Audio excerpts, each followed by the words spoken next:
રાજનેતાઓએ હિન્દુ અને મુસલમાનના વાળા પેદા કરવા કરતા નાગરિકોના જીવ બચાવવામાં વધારે ધ્યાન આપ્યું હોત તો કદાચ મહાદેવના 29 ભક્તોનો જીવ બચાવવા અલ્લાહના બંદાને પોતાના જીવ જોખમમાં ન મૂકવા પડ્યા હોત. ત્યાં સુધી કે આ અલ્લાહના બંદાઓ પોતાના લાખો રૂપિયાના સંસાધનો સાથે પોતાના જીવ જોખમમાં નાખે છે અને રેસ્ક્યુની કામગીરી કરે છે 29 શિવ ભક્તોને બચાવવા માટેની. આ બધું થઈ રહ્યું હતું ત્યારે તંત્ર અને રાજનેતાઓ કાંઠે ઊભા જોઈ રહ્યા હતા, કારણ કે તંત્ર પાસે ન તો ગરીઓ કે ન હતી જાળી. આવી સ્થિતિ હતી.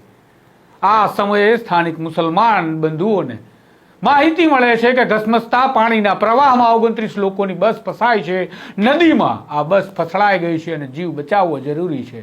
આ માહિતી મળતાની સાથે જ આ અલ્લાહના બંદાઓ પોતાના દીકરાને દવાખાનામાં છોડી અને રેસ્ક્યુ ઓપરેશન ચલાવવા ઘટના સ્થળે પહોંચે છે. ત્યાં સુધી કે તંત્રની વાત કરીએ તો તંત્ર પાસે તો સારી કહેવાય એવી ફ્લડ લાઇટો પણ ન હતી અને સામાન્ય નાગરિકે પોતાના કારની લાઇટ 8 કલાક સુધી આ ઓપરેશનને ચાલુ રાખવા માટે ચાલુ રાખી હતી. આ જીવન સટોસટીના રેસ્ક્યુ ઓપરેશનની વાત કરવી છે, તેમાં સામાન્ય નાગરિકોના યોગદાનની વાત કરવી છે અને 18 તંત્ર અને રાજનેતાઓની વાત કરવી છે કે જેમની પાસે સારી લાઇટો પણ નહોતી અને બચાવ કામગીરીની વાતો કરે છે. આ અહેવાલ જો તમે આખો જોઈશો તો તમારી આંખો ફાટી જશે, કારણ કે તંત્રની નિષ્ક્રિયતા અને માનવતાની જીતની આ કહાની છે, જે કહાની ભાગ્યે જ જોવા મળી રહી છે. વૈષ્ણવજન તો તેને કહીએ જે પીડ પરાઈ જાનાને રે. નમસ્કાર, હું છું આપની સાથે તુષાર બસિયા. નવજીવન ન્યૂઝમાં આપનું સ્વાગત છે. ગઈકાલે ભાવનગર જિલ્લાના ઘોઘા તાલુકામાં સ્થિત પવિત્ર નિષ્કલંક મહાદેવના દર્શનાર્થે તામિલનાડુના 29 પ્રવાસીઓ આવ્યા હતા. પણ નિષ્કલંક મહાદેવ પણ જાણે ગઈકાલે ગુજરાતની ધાર્મિક એકતા બતાવવા અને નક્કામાં તંત્રને ઉઘાડું પાડવા માટે એક ખેલ રચી રહ્યા હોય તેવી ઘટના દર્શનાર્થીઓ સાથે બની રહી હતી. દર્શનાર્થીઓ દર્શન કરી પરત ફરી રહ્યા હતા. દરમિયાન નિષ્કલંક મહાદેવના મંદિરથી થોડા દૂર કોળિયા ગામના એક બેઠા પુલ પરથી માલેશ્રી નદીનો પ્રવાહ ઘસમસતો જઈ રહ્યો હતો અને આ પ્રવાહમાં દર્શનાર્થીઓની બસના ચાલકે બસ ઘુસાડવાની ચેષ્ટા કરી હતી. તેને આ ઘસમસતા પ્રવાહમાં બસ નાખી તો દીધી, પરંતુ બાદમાં પાણીના પ્રવાહ સામે બસ હારી ગઈ અને બસ પુલની નીચે ફસડાઈ અને જતી રહી. બસ માલેશ્રી નદીના ઘસમસતા પ્રવાહમાં ફસાઈ જતા દર્શનાર્થીઓના જીવ રીતસરના તાળવે ચોંટી ગયા. ભયાવહ ચીચિયારીઓ નીકળી રહી હતી અને જીવ બચાવવા માટે દર્શનાર્થીઓ ગુહાર લગાવી રહ્યા હતા, મદદ મદદ. પરંતુ ભાષા પણ અહીંયાના લોકો સમજે કેમ? પરંતુ આ ચીચિયારીઓ અને આ જીવ જતા લોકોની વાત સૌ કોઈ સમજી શકતા હતા કે હવે રેસ્ક્યુ ઓપરેશન ચલાવી જો વહેલી તકે આ લોકોને બહાર નહીં કાઢવામાં આવે તો આ લોકો સીધા દરિયામાં જઈ અને પડી જશે. આ ઘટનાની જાણ કોળિયા ગામના સરપંચને થઈ. સરપંચે આ તંત્રને જાણ કરી અને સાથે જ તેને જાણકારી ગામના સ્થાનિક મુસ્લિમ મહેબૂબભાઈના પરિવારને પણ કરી દીધી.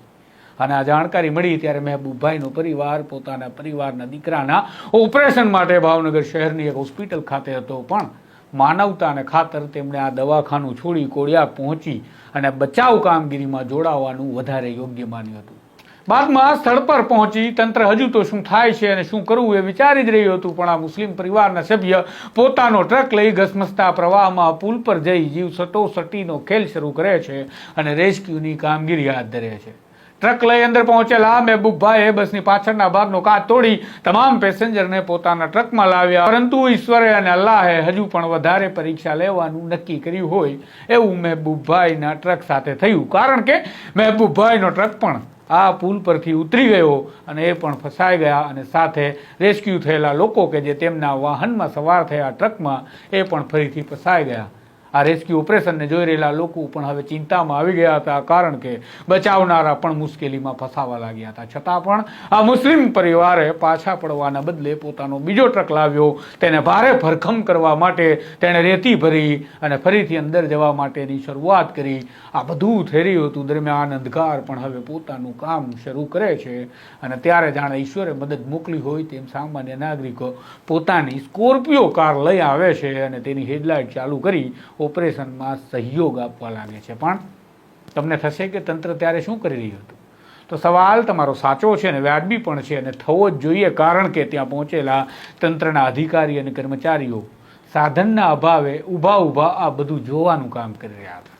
તેમની પાસે કોઈ બીજો વિકલ્પ પણ ન હતો, કારણ કે ફાયર વિભાગની ટીમ તો હતી પણ જરૂરી સંસાધનોનો અભાવ હતો. કલેક્ટર હતા પણ લાઇટનો અભાવ હતો. જીતુ વાઘાણી હતા પરંતુ બચાવ કામગીરી ઝડપી બને એ માટેની યોજનાનો અભાવ હતો. તંત્રની તમામ નિષ્ફળતાઓની વચ્ચે મહેબૂબભાઈએ પાણીની અંદર ફસાયેલી બસના દર્શનાર્થીઓને બચાવવા જતા ખુદ પણ પોતાના પરિવારના સભ્યોને મુશ્કેલીમાં મૂક્યા હતા. પણ આ છતાં પણ સ્થાનિકોએ હવે બચાવ કામગીરીનો જાણે મોરચો સંભાળ્યો હોય તેવા દ્રશ્યો સામે આવી રહ્યા હતા અને પુલના બીજા છેડેથી પણ બચાવની કામગીરી સ્થાનિકો દ્વારા શરૂ કરી દેવામાં આવી હતી. બચાવ માટે જ્યારે પહોંચ્યા ત્યારે તંત્રના જવાનોને લાગ્યું કે ડ્રોન હોય તો કામ સરળ થાય. ડ્રોનના મારફતે દોરડું અંદર પહોંચાડીએ અને એની મારફતે લોકોને બહાર ખેંચી લાવીએ. પણ આ યોજના જવાનોએ જણાવી ત્યારે ખબર પડી કે ડ્રોન તો છે જ નહીં.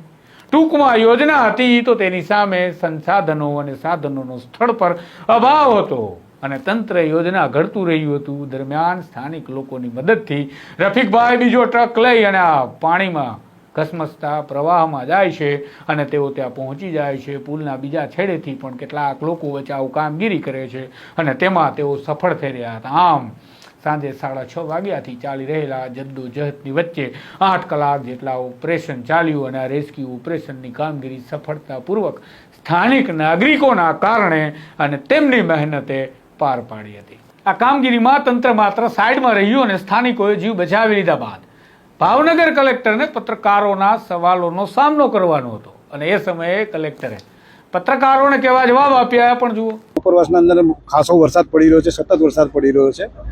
અહીંયા તમિલનાડુના જે યાત્રિકોની બસ છે એ લોકો અહીંયા કોળિયાક મંદિરના દર્શને આવતા હતા અને એ લોકોને આ જે ડ્રાઈવર કદાચ અજાણ્યા હશે, ગામના લોકોએ થોડું એમને ધ્યાન તો દોર્યું હતું કે ભાઈ આ પાણી જરા ફાસ્ટ છે, થોડું ગાડી હમણાં રહેવા દઈએ. પણ સમાવ ધ્યાન બહાર ગયું, એ અંદર ગયા. પાણીના ધક્કાથી બસ અડધી કોઝવે ઉપર રહી, અડધી પાણીમાં ગઈ. એટલે અમે લોકો બપોરના અમને લગભગ 6:45-7ની આજુબાજુમાં મેસેજ મળ્યા હતા. એ પછી પહેલાં સ્થાનિક લોકો, આપણા સ્થાનિક ગામના લોકો, સ્થાનિક આગેવાનો, પોલીસ ડિપાર્ટમેન્ટ, અમારા રેવન્યુ ડિપાર્ટમેન્ટના અમારા મામલતદાર ને અમારા પ્રાંત ઓફિસર, ધીમે ધીમે અમે લોકો પણ, હું મ્યુનિસિપલ કમિશનર સાહેબ અને એસપી સાહેબ, ફાયર બ્રિગેડની ટીમ અમારી પણ પહેલાં ભાવનગરથી આવી ગઈ હતી અને આ ઉપરાંત અમને મોડી રાત્રે એનડીઆરએફ પણ ઉપલબ્ધ થઈ ગઈ હતી. આ બધાના સંયુક્ત સહયોગથી આજે આપણે આટલી મોટી સંખ્યાના આપણે મિત્રોને બચાવી શક્યા છે. એ લોકોને સલામત જગ્યાએ લઈ આવ્યા છે. અત્યારે આપ જાણો છો એ મુજબ અમે એમના માટે પ્રાથમિક આરોગ્ય ચકાસણી કરી રહ્યા છે. અત્યારે બસની અંદર કોઈને નાનું મોટું વાગ્યું હોય, એના બ્લડ પ્રેશર, ઓક્સિજન લેવલ વગેરે અત્યારે ચેક થઈ રહ્યું છે. આ ઉપરાંત હવે અમને ભાવનગર લઈ જઈશું અને ભાવનગર એમના આરામની વ્યવસ્થા કરી છે અને એમના ભોજનની વ્યવસ્થા કરી છે અને આવતીકાલના દિવસમાં હજી ફર્ધર જો કોઈ એમને મદદની જરૂર હશે તો અમારે જે એમની રિક્વાયરમેન્ટ છે એ પ્રમાણે અમે લોકો સ્થાનિક તંત્ર તરફથી મદદ કરીશું. જો તંત્ર દ્વારા સારી કામગીરી કરવામાં આવી છે પરંતુ પ્રશાસન પાસે પૂરતા સાધનો નહોતા એટલા માટે વિલંબ. નહીં, એવું નથી. આમાં એવું છે કે પાણીનો વેગ એટલો બધો છે કે કોઈ પણ પ્રકારનું સાધન નાખવામાં આવે તો આ પહોંચી શકે એમ નહોતું. અહીંયા હોડી ચાલી શકે એમ નહોતી. પાણીનું વેગ બહુ વધારે હતો અને કોઝવેના કારણે એની ડેપ્થ નથી મળતી. એટલે નાવ જેવું પણ સાધન અંદર ઉતારવું શક્ય નથી. એ અમારી પાસે ફાયર બ્રિગેડ પાસે જે સાધનો હતા એ બધા ઉપલબ્ધ સાધનોથી અમે લોકોએ પ્રયત્ન કર્યો છે. જી, લાઇટની વ્યવસ્થા બિલકુલ વગડો છે અને છતાંય વાહનોની હેડલાઇટથી, આપણે હાઈ ઇન્ટેન્સિટી લાઇટથી આપણે બધાએ મદદ કરી છે અને અમે લોકો એના બધાના સહયોગથી આપણે આજે સક્સેસફુલી બધાને રેસ્ક્યુ કરી શકીએ છીએ. તો આ હતા ભાવનગર જિલ્લાના કલેક્ટર કે જેમણે આડકતરી રીતે સ્વીકાર કર્યો કે લાઇટની પણ વ્યવસ્થા તંત્ર પાસે ન હતી, પણ તેમને જવાબ આપ્યો કે અહીંયા વગડો હતો એટલે લાઇટ નહોતી. પણ કલેક્ટર આર કે મહેતાનો આ જવાબ ગળે ઉતરે તેવો નથી, કારણ કે રેસ્ક્યુ માટે સૌપ્રથમ હાથ પર જો કોઈ પહેલું હથિયાર હોય અને હોવું પણ જોઈએ તો એ હોય છે ફ્લડ લાઇટ. પરંતુ અહીંયા વગડો હતો એ બહાના હેઠળ ફ્લડ લાઇટ નહોતી. એ કેવું કેટલું યોગ્ય. હવે આપણે જોઈએ આ ઘટના સમયેનો નવજીવન ન્યૂઝના પત્રકાર યશપાલસિંહ ચૌહાણનો ગ્રાઉન્ડ રિપોર્ટ. ભાવનગર જિલ્લાના ઘોઘા તાલુકાના કોળિયાક નજીક જે નિષ્કલંક મહાદેવ છે ત્યાં બહારથી તમિલનાડુના લોકો દર્શનાર્થે આવ્યા હતા. તેમની બસ છે જે કોળિયાકથી 1 કિલોમીટર નજીક જે ડીપ આવેલો છે ત્યાં ડૂબી હતી, તણાઈ ગઈ હતી, જેને લઈને કોળિયાકના જે સ્થાનિક લોકો છે, આગેવાનો છે, ટ્રક માલિક છે, તેમની દ્વારા આ ઘટના છે તે જોવામાં આવી હતી. અને જો વાત કરવામાં આવે તો 29 લોકો જે બહારથી ગુજરાતના દર્શનાર્થે આવ્યા હતા, જે હિન્દુ લોકો, શિવ ભક્ત હતા, તેમનું મુસ્લિમ સમાજના જે લોકો છે, જે ટ્રક માલિક છે, તેમને બચાવવામાં આવ્યા છે. કહેવાય કે એક ઇન્સાનિયતનું આજે એક ઉદાહરણ પૂરું પાડ્યું છે. આપણે સીધા જ તેમની સાથે વાત કરશું. આપણી સાથે ટ્રક ડ્રાઈવર જે હુસેનભાઈ છે તે હુસેનભાઈ જોડાયા છે. હુસેનભાઈ, શું છે સમગ્ર વિગત? તમને ક્યારે ખબર પડી કે જે બસ છે તે તણાઈ ગઈ છે? અમે ભાવનગર અમારા ભત્રીજાનું ઓપરેશન કરવાનું હતું, ત્યાં હતા. ત્યાં અમને ફોન આવ્યો કે આવી રીતે ગામમાં બન્યું છે. એટલે અમે તરત અહીં આવ્યા એટલે અમને ખબર પડી કે ભાઈ આમાં ગાડી કોઈ પબ્લિક થી થાય એવું નથી કામ. પછી અમે અમારી ટ્રક પડી હતી, ટ્રક લઈને અમે આવ્યા. ટ્રક અંદર નાખી પબ્લિકને કાચ ફોડીને બહાર કાઢ્યા. અમે લક્ઝરીમાંથી બહાર કાઢ્યા એટલે પબ્લિક બધું રોતું હતું. ગાડીમાં બેસાડ્યા આરામથી. તો એક ગાડી અમારી ફસાઈ ગઈ. ફસાઈ ગઈ એટલે બીજી ગાડી અમે લાયા. બીજી ગાડીથી અમે પછી બીજી ગાડીમાં બધાને ટ્રાન્સફર કર્યા ને આરામથી પછી નિરાતે કાઢી લીધા. અચ્છા હુસેનભાઈ, પેલો ટ્રક છે તે તમે લઈને ગયા હતા કે શું હતું? મારા મામાનો છોકરો મહેબૂબભાઈ છે, મહેબૂબભાઈને લઈને. હુસેનભાઈ, તમે કીધું કે દવાખાનાના કામે હતા, પરંતુ આપને ખબર પડી કે શિવ ભક્તો છે જે તમારા ગામની નજીકમાં જે વિશ્વ વિખ્યાત છે કોળિયાકનો મેળો પણ અહીંયા ભરાતો હોય છે ભાદરવી માસનો, ત્યાં જે લોકો ડૂબ્યા છે તેને લઈને આપ ઓપરેશન પડતું મૂકીને આવી ગયા, શું કહેશો? માનવતાની દ્રષ્ટિએ અમારે આવવું જ પડે. અને કોઈ પણ પબ્લિક હોય, આ તો બહારના હતા, ગમે એ પબ્લિક હોય તો અમારે માનવતાની દ્રષ્ટિએ અમે જઈએ જ છે. કોઈ પણ કામ હોય એટલે જઈએ. તો આ હતા હુસેનભાઈ કે તેમણે કીધું કે માનવતાને લીધે થઈને અમારે આવવું પડશે. હજી પણ આ ગુજરાતમાં ઇન્સાનિયત જીવિત છે. જે હિન્દુ મુસ્લિમની વાતો કરતા હોય છે તેને એક લપડાક છે કે હિન્દુ મુસ્લિમ ભાવનગર જિલ્લામાં હોય કે ગુજરાતમાં હજી એક જ છે, ભાઈચારાથી રહે છે. અન્ય પણ એક ભાઈ મહેબૂબભાઈ છે, રફીકભાઈ, તે આપણી સાથે જોડાયા છે. આપણે તેમને પણ પૂછશું. રફીકભાઈ, શું છે સમગ્ર બનાવ, કેવી રીતે બન્યો, આપને કેવી રીતે ખબર પડી ને ક્યારે આપ બચાવવા માટે ગયા? જયારે અમને અમારી ઉપર ફોન આવ્યો અમારા ગામના દેશવાળા મુકેશભાઈ નો, એટલે મેં મારા ભાઈને ફોન કર્યા. એટલે મારા ભાઈની દવાખાને ગયેલા હતા, પરિવાર હોસ્પિટલ જગાતનાકા. ત્યાં ઓપરેશન મૂકીને એ લોકો અહીંયા આવી ગયા. એ લગભગ 8 વાગ્યાને આવી ગયેલા હતા અંદાજિત. અત્યારે 3:30 પોણા 4 થયા છે. એ લોકો જમવા નથી ગયા. અંદર બચાવવા ગયા ને ત્યારે એ લોકો અંદર રોતા હતા, પગે લાગતા હતા એ લોકો, કારણ કે એ લોકો એની કોઈ ભાષા નથી સમજતા. એક ટ્રક લઈને ગયા, એ ટ્રક પાછો ફસાણો, પછી પાછો બીજો ટ્રક લઈને ગયા બીજો ભાઈ, અને એમ કઈ પાછા અત્યારે 29 જણાના બહાર કાઢ્યા છે આ રીતે. અચ્છા, ખાસ કરીને જે ટુરિસ્ટો છે ત્યાં અવારનવાર આવતા હોય છે, આ રોડની બસ જે છે તે ડૂબી જવાનું કારણ અથવા તો જે તણાઈ જવાનું કારણ શું તમે માની રહ્યા છો એક સ્થાનિક તરીકે? અહીંયા એ તો પાણીની તકલીફ હતી એ માટે.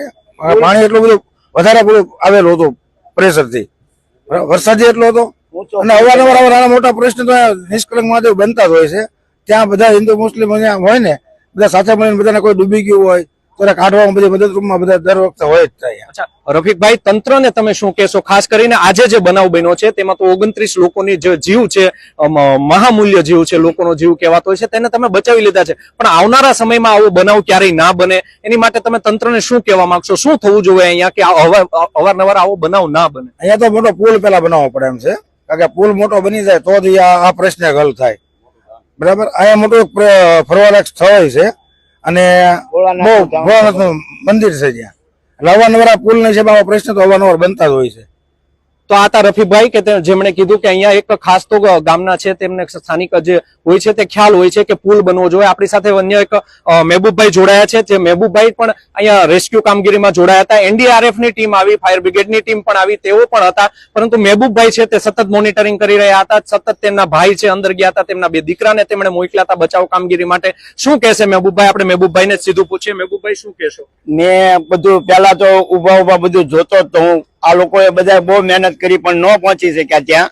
પછી મેં મારા 2 ભાઈઓને બોલાવ્યા, મેં કીધું ટ્રક લઈ આવો, જાઓ આપણે 2 પડ્યા છીએ અને નાખો આપણે. એ કે ભાઈ પાણી બહુ છે. મેં કીધું જે થવું એ થાય, નાખો. પણ આપણે જીવ જોખમમાં નાખીને બધાને બહાર કાઢી અને બચાવી લીધા બધાને. બાકી કોઈ પહોંચી જ નહોતું શક્યું ત્યાં. બધે ગ્રુપ ઘણા આવી ગયા હતા બધા, પણ કોઈ ન પહોંચી ગયા. એટલે અમે બધા હાથો હાથ મહેનત કરીને 2 ટ્રક નાખી અને જીવ જોખમમાં નાખીને બધાને બચાવી લીધા. ટ્રક તો અંદર જ છે અમારો, હજી ફસાઈ ગયેલો જ પડ્યો છે. હવે એને પાણી નીકળી જાય, ઉતરી જાય પછી અમે એને કાઢવા જઈશું કાલે.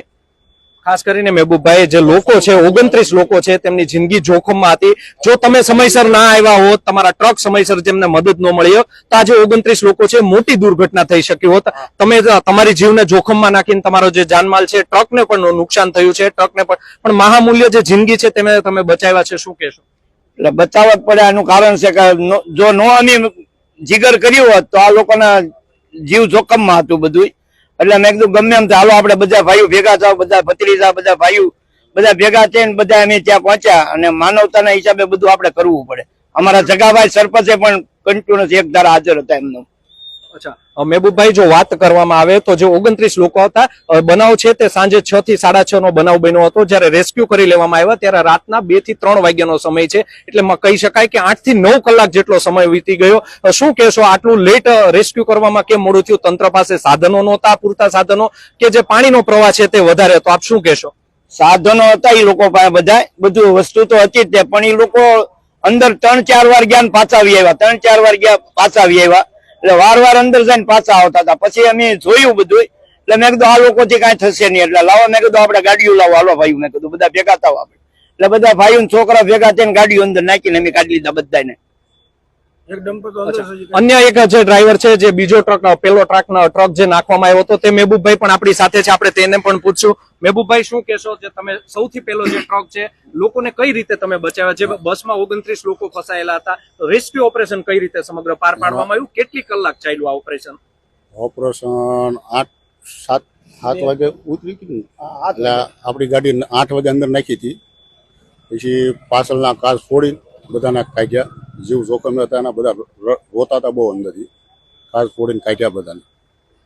અચ્છા મહેબૂબભાઈ, કઈ રીતે તમે જે ટ્રક છે, પાણીનું એકદમ આવક હતી, ઘસમસતો પાણીનો પ્રવાહ હતો, તમે ટ્રક કઈ રીતે, કેટલી હિંમત કરીને ટ્રક નાખ્યો? આવક તો હતી, પણ એ બધા 29 જણાનો જીવ જોખમ બસતો હોય તો ટ્રક આપણે નાખવામાં શું વાંધો એમ. અચ્છા મહેબૂબભાઈ, જો વાત કરવામાં આવે તો એક તબક્કે તમારો જે ટ્રક છે તે પણ, તેનું વ્હીલ પણ છે તે ડૂબી ગયું હતું, તમારો ટ્રક પણ પલટી મારી જાય તેવી શક્યતા હતી. શું કહેશો? એ ગાડી નીકળે એમ જ નથી. 2 દિવસ નહીં નીકળી શકે. ક્રેનથી કઢાવવી પડશે એ ગાડી. એ ગાડી અંદર ઉતરી જ ગયેલી છે, નીકળે એમ નથી. બીજી ટ્રક લઈ છે ને. જયારે તમારો ટ્રક ડૂબી ગયો ત્યારે તમને કેટલી આશા હતી કે અમે લોકોને બચાવી શકશું, અમે બચાવવા આવ્યા છીએ, પણ અમારો પણ હવે જીવ જોખમમાં છે? જીવ જોખમમાં જ હતો અમારો. હોય પછી અમારા ભાઈ હુસેનભાઈ છે, બીજો ટ્રક પાછળથી લઈને આવ્યા, એમાં બધાને ટ્રાન્સફર આપી દીધા, બધા માણસોને. પછી હુસેનભાઈ બીજો ટ્રક લઈને આવ્યા, એમાં ટ્રાન્સફર માણસોને આપીને પૈસા બધાને બહાર કાઢ્યા. તો આ હતા કોળિયાકના જે ટ્રક ડ્રાઈવર છે, બંને જે ટ્રકના જે કુટુંબી લોકો છે, તેમણે જે 29 મહામૂલ્ય જે જિંદગી છે તેમને જીવના જોખમેથી, પોતાના જીવના જોખમે બચાવ્યા છે અને 29 લોકોનો બચાવ કર્યો છે. કેમેરામેન હઠીસિંહ ચૌહાણ સાથે યશપાલસિંહ ચૌહાણ, નવજીવન ન્યૂઝ, ભાવનગર. વૈષ્ણવજન તો તેને